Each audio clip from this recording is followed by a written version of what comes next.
about that.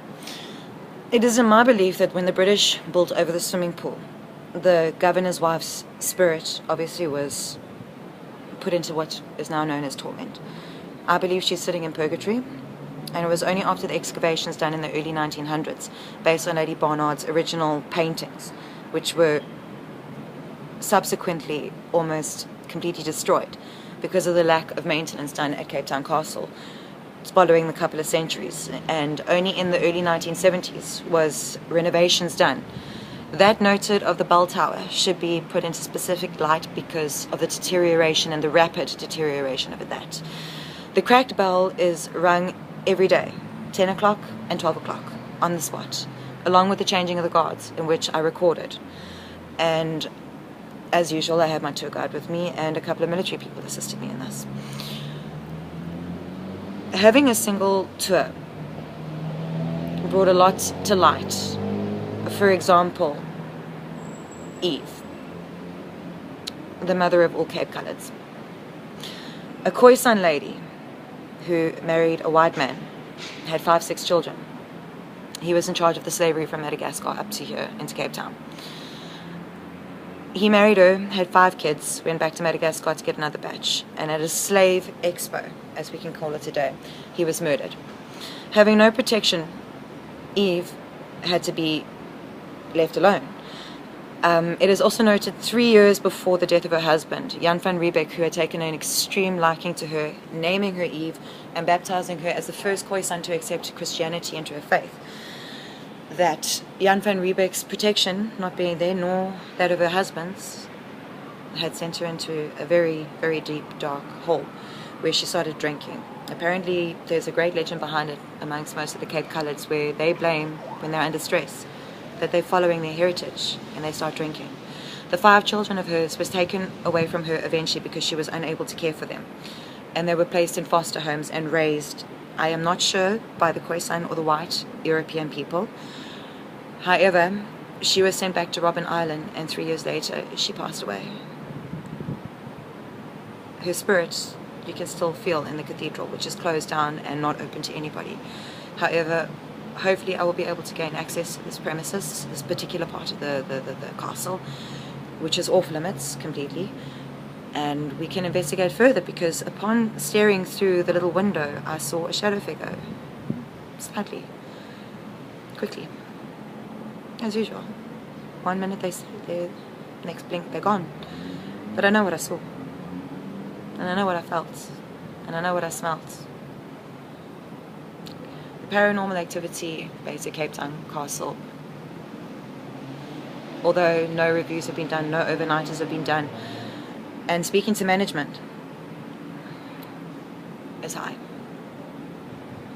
The probability of the white Europeans that died within their castle was estimated about 150, ranging from stillborns all the way up to Alzheimer's, insanity, scarlet fever, leprosy, you name it, it went down there. If you were found to be with leprosy, you were chucked into the dungeons immediately.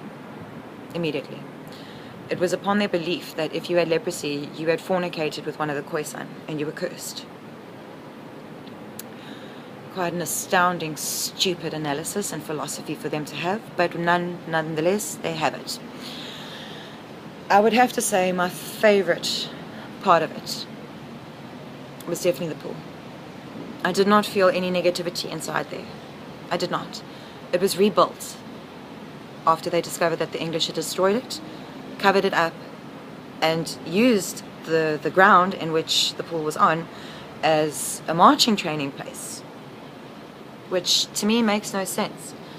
The Redcoats abandoned their affiliation to Cape Town Castle upon Johannesburg, South Africa, gaining their independence from the British colonialism in the early 1900s. The castle therefore fell into depletion and dilapidation because no maintenance was put towards it. This was over 30 years ago, before my time. I have inquired with quite a few numerous people as to do they know what it looked like prior to the renovations done, which I saw today. Nobody could comment. I've also respected the military's wishes not to reveal the names or the faces of the people that I interviewed today who had all encountered something in that place. The one gentleman in particular, who will remain anonymous, but we shall call him Sergeant, had told me when Luciano Pavarotti had come over and done one of his opera theatres when he was still alive. He did not tell me when, but he had told me he had been working there for several years. He told us that there was a lady in the background watching the opera, and somehow saw the lady in white walk on stage and took the photograph. I am going to try and find that photograph. I don't know how, I don't know where, but I'm sure it's available somewhere. Cape Town Castle itself is run by 5 managers. Obviously, if we are going to do any sort of experiment there will have to be special permission granted. We'd have to get government access, as well as there will have to be somebody with us on the premises 24/7. A team of 6 will not be sufficient for this at all.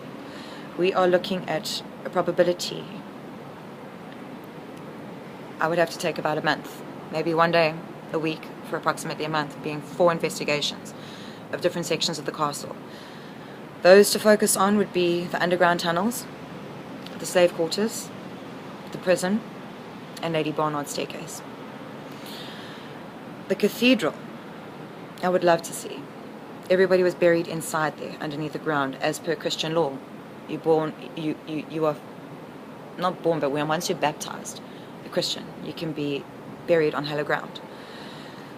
I did not feel very at ease in that vicinity.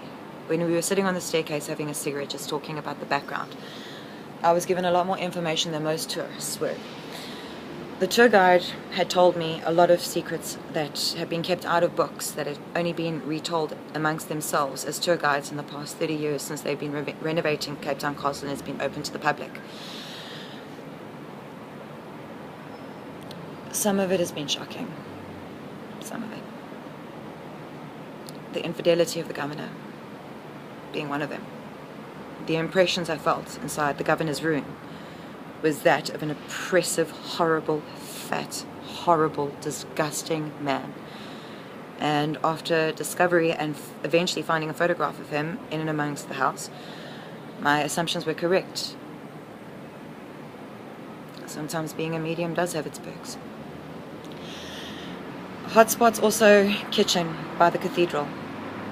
Natural water springs and natural wells, as we all know, are an energy source that obviously could be capturing and keeping the spirit, in which I captured on a thermal image within that area. It seems almost surreal to tell you how much I had uncovered today, and there's still so much more to go. 5 hours non-stop, no rests, no cold drinks, nothing. Smoke and walk, smoke and walk, smoke and walk. That's all I had to do. The tour itself, I would give it 10 out of 10. The hospitality of Cape Townians is that unfathomable that by that of Johannesburg people. I mean, us Gautengers just don't have the same capacity and the same enjoyment as they do. Apparently still working half-staffed. I have never seen anything so well orchestrated. Watching the marching of the guards and the letting off of the miniature cannon, which was used to be used on Signal Hill to warn that of ships as well as communication, was used and set off twice. Both I recorded. I'm not too sure what I'll find once I download those images and I review my footage, but I'm guaranteed to find something. Guaranteed. It is also interesting to note the mock uniforms were that worn only of the not African Americans, we don't have African Americans here, only that of Africans. It's hard to describe exactly what I felt.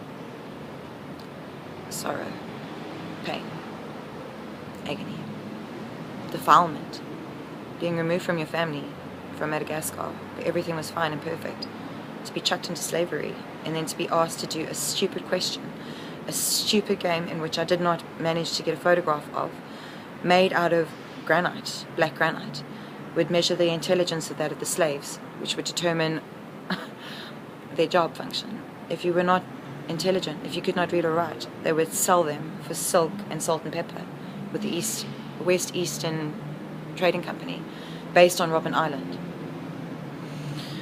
Robben Island wasn't always a prison. It seemed to be a sanctuary at some point. It seemed to be a marketplace.